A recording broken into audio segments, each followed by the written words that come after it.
नाटक संपल्यानंतर तुम्ही फोन यूज करू शकता. पूर्वी कुठे होते? आधी सूचना दिलेली असते की असं करू नका म्हणजे बंद ठेवा, तरी त्याचं ते पालन करत नाही. प्रेक्षकांचा पण रसभंग होतो आणि नटांचा पण रसभंग होतो. हे चुकीचं आहे. पर्टिक्युलर वाक्याला चुकचुक येते, मुलं रडतात, लोकांना खोकला येतो. मला माझ्या आईचा फोन आला, मी फोन घेऊन बोलीन, चालेल? उपस्थित सर्व रसिक प्रेक्षकांनी कृपया पुढील महत्वपूर्ण सूचनांकडे लक्ष द्यावे. नाट्यगृहात खाद्यपदार्थ अथवा शीतपेय आणण्यास बंदी आहे. प्रयोग सुरू असताना आपले मोबाईल फोन बंद ठेवावे अथवा व्हायब्रेशन मोडमध्ये ठेवा. नाट्यगृहातील लहान मुलांना अन्य प्रेक्षकांना त्रास होऊ लागल्यास त्याच्या पालकांनी क्रायविनचा वापर करा.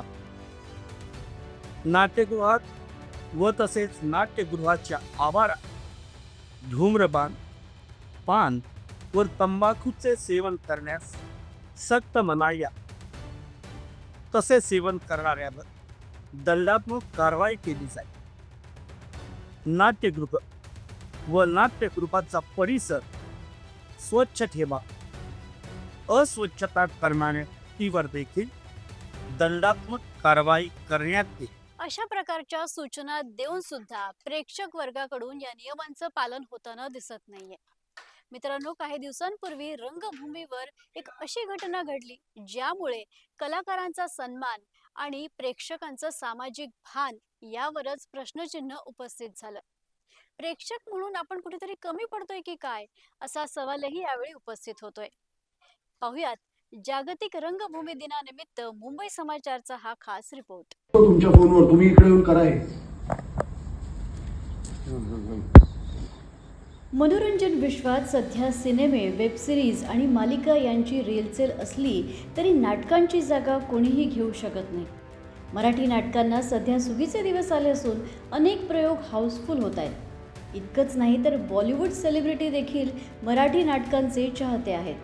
वेब सिरीजच्या युगातही प्रेक्षक नाट्यगृहांपर्यंत पोहोचतोय आणि हेच मराठी रंगभूमीचं आणि कलाकारांचं खरं यश आहे.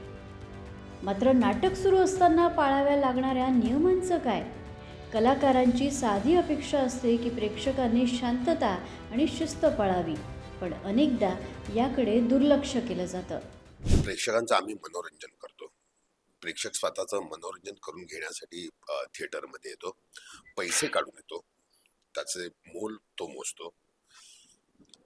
आणि आम्ही आधीच म्हणजे नाटक सुरू होण्यापूर्वी काही सूचना करतो की नाटक चालू असताना आपले फोन सायलेंट मोडवर किंवा बंद करून ठेवावे. असं असून सुद्धा आणि सायलेंट मोडवर मुद्दाम आम्ही सांगतो, कारण जर डॉक्टर किंवा असं असेल त्या पेशंटला जर महत्वाचं काही असेल तर सायलेंटवर फोन आला तर तो फोन घेऊन तो बाहेर जाऊन बोलू शकतो. पण जर थिएटर नाटक चालू असताना फोन वाजला आणि तिथेच तुम्ही फोन उचलला तर प्रेक्षकांचा पण रसभंग होतो आणि नटांचा पण रसभंग होतो. हे चुकीचं आहे असं मला वाटतं. साहजिकच आहे ते, कारण काय होतं, एक आपण नाटकाचा एक ग्राफ ठरवतो, याचा एक सुरुवात, त्याचा मध्य, त्याचा शेवट असा असतो आणि त्या ग्राफ प्रमाणे दिग्दर्शक ते नाटक बांधत असतो. त्या ग्राफ प्रमाणे नट आपल्याला त्या सिच्युएशन मध्ये फिट करत असतो आणि त्याप्रमाणे त्याचा आरोह अवरोह तो ठरत असतो. आणि तो जर मध्ये ब्रेक झाला तर पुन्हा त्या उंचीवर नेणं कठीण होतं. आणि आधी ग्राफ गेलेला परत थांबलं नाटक की खाली येणं, आणि मग त्यामुळे नटांचा पण रसभंग होतो आणि रसिकांचा पण रसभंग, दोन्ही बाजूने.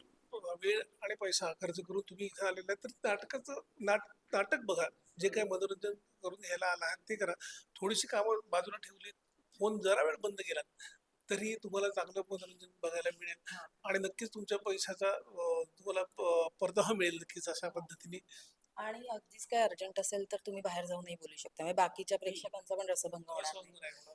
किंवा काही काही आजी आजोबा पण नाटकाला येतात, त्यांना पटकन कळत नाही फोन सायलेंट करायचं, तर त्यांच्या घरच्यांनी थोडी काळजी घेतली की आधीच फोन सायलेंट करूनच त्यांना पाठवलं तर तेही बरं पडेल. चिडचिड झाली आहे, बऱ्याच वेळेला झालेली आहे, पण त्यावेळेला फक्त आम्ही शांत बसलो. त्यांचं महत्वाचं असेल त्यांचं होऊ देत, मग आपण नाटक सुरू करू असं म्हटलं. त्याच्यानंतर मग ते पण सुजाण होते, त्यांनी पण पटकन बंद केला आणि मग आम्ही नाटक पुन्हा चालू केलं. हे आता नवीन नाहीये, पण हे आधी पण झालेलं आहे याच्या आधी पण. मला असं वाटतं की ऍक्च्युली अस्तादला खूप बोललं गेलं की खूप Troll- जास्त troll रिॲक्ट खूप ट्रोल झाले. झाला. पण मला वाटतं की ती तेवढीच क्लिप दाखवली गेली ना आपल्याला. आधी त्याच्या कदाचित आधी- असं घडलं असेल म्हणून तो इतका चिडला असेल. नियमावली जाहीर करून सुद्धा एका प्रयोगादरम्यान एका प्रेक्षकानं फोनवर मोठ्याने बोलायला सुरुवात केली आणि त्यानंतर अभिनेता आस्ताद काळे यांचा संयम सुटला. नाटकाच्या मध्यातच त्यांनी प्रयोग थांबवून त्या प्रेक्षकाला सुनावलं आणि शिस्तीची जाणीव करून दिली. त्यानंतर त्यांनी इतर प्रेक्षकांची माफी मागत पुन्हा प्रयोग सुरू केला. आस्तादनं जे पाऊल उचललं ते नक्कीच सोपं नव्हतं, कारण नाटक म्हणजे जिवंत कला, जिथे कलाकार आणि प्रेक्षकांचं थेट नातं तयार होतं. पण हे नातं जपण्यासाठी शिस्त पाळणं तितकंच गरजेचं असतं. नटाकडनं त्याचा त्रास होतो नाही होतो या व्यक्तिपरत्वे वेगवेगळ्या गोष्टी आहेत की मी असं म्हणेन की शिट्टी ऐकू येते ना, टाळी ऐकू येते, लाफ्टर ऐकू येतो. आला नाही कॉमेडी नाटकाला तर अस्वस्थ होतो नट की अरे हसतच नाहीत कोणी, किंवा पर्टिक्युलर वाक्याला टाळी येते रे आज नाही आली, का नाही आली. पर्टिक्युलर वाक्याला चुकचुक येते ती नाही आली. मुलं रडतात, लोकांना खोकला येतो, जांभई येते. जांभई तर ऐकू आली की आतून शहारा येतो अंगावर की काय करू, माझं नाटक चालू आहे आणि बाहेर लोक जांभई देतात. पण काही लोकांना त्रास असतो, काही सिनियर्स असतात त्यांना ते कंट्रोल नाही करता येत, पटकन जांभई निघून जाते, पटकन ठसका लागतो, पटकन शिंक येते, तसा पटकन फोनही वाजू शकतो. सो मला असं वाटतं की याच्यावर समजूतदारपणा हा एकच उपाय आहे आणि दुर्लक्ष हा सगळ्यात मोठा उपाय असं मला वाटतं. की सिनेमा आणि सिरियल मध्ये तुम्हाला कॅमोफ्लेज करता येतं, एडिट करता येतं, रिटेक करता येतो. नाटकात काय करणार आहेस तू? मग एवढं जर तुमचं मन लावून तुम्ही काम करतायत, तुम्ही त्याला डिस्टर्ब करता. आणि असेल मोठं काम, नाही असं म्हणत नाही मी, असेल मोठं काम असेल, काहीतरी वाईट बातमी असेल किंवा उत्तम बातमी असेल, लॉटरी लागली असेल 10 करोडची किंवा काय झालं असेल, बाहेर जा ना बाबा, किंवा सांग किंवा टेक्स्ट कर. कॉल यू लेटर, आपल्याला ती पण सोय असते. कॉल कट करून टेक्स्टची सोय असते. Call you later, I am busy वगैरे वगैरे, एफओ ते करा ना. एवढं काय तुमचं आहे? अरे काही लोक, मी काही ठिकाणी असं बघितलेलं आहे, पहिल्या राख्यापासून मी वेफर्स खात बसलेले असतात इंटरव्हल मध्ये, पचर पचर पचर पचर आवाज करत असता तुम्ही. एवढी अक्कल नाही. दुसरी गोष्ट, मोबाईल वरती तुम्ही शूटिंग करताय, ते सुद्धा त्याचा ब्राईटनेस हा ब्राईट ठेवून तुम्ही मोबाईल शूटिंग करताय. मला सांगा, नाटक चाललेलं आहे, मी स्टेजवरती आहे, काम करतोय, सगळे प्रेक्षक शांत बसलेले आहेत, अगदी इंटेन्सली. मला माझ्या आईचा फोन आला, मी फोन घेऊन बोलीन, चालेल स्टेजवरती? चालेल का तुम्हाला? तेव्हा म्हणाला की एवढी अक्कल नाही का कलाकाराला स्टेजवरती आपला फोन घेऊन वैयक्तिक बोलतोय, आम्ही काय आलोय? मग तुम्हाला एवढी अक्कल नाही का की तो माणूस मरमर काम करतोय, जीव तोडून काम करतोय, कुठल्या परिस्थितीमध्ये लोक काम करतो तुम्हाला माहिती नाहीये. कलाकार कुठल्या परिस्थितीमध्ये जातोय तुम्हाला माहिती नसतं. तुम्हाला फक्त ते ना त्या चौकटीमधलं चकाचन दिसतं फक्त. तो त्या प्रयोगापर्यंत पोहोचेपर्यंत काय परिस्थितीनं गेला असेल, किती प्रवास केला असेल, त्याची मानसिक, त्याच्या घरात काय घडलं असेल. मी माझ्या वडिलांच्या मृत्यूनंतर दुसऱ्या दिवशी शूटिंगला हजर होतो, सांगत बसू माझे वडील वारलेत म्हणून. आस्था त्याच्या आईच्या मृत्यूनंतर आदिती सारंगने आस्थाचं कुठलं नाटक होतं, त्या प्रयोगाला होता. आपली दुःख आपल्याला माहिती ना. ही घटना प्रत्येकालाच विचार करायला भाग पाडणारी आहे. एखाद्या कलाकाराला असं टोकाचं पाऊल उचलावं लागावं याचाच अर्थ प्रेक्षक म्हणून आपण कुठेतरी कमी पडतोय का? आपण जे नाटक बघायला येतो त्या नाटकाचं परितत्व आपल्याला समजलं पाहिजे.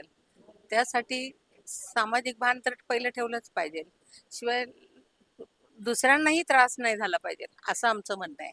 हा, तुम्ही तुमचा फोन सायलेंट वरती ठेवा किंवा बंद ठेवा. नाटक संपल्यानंतर तुम्ही तो फोन यूज करू शकता, असं काही नाही. पूर्वी कुठे होते मोबाईल, होते खिशात.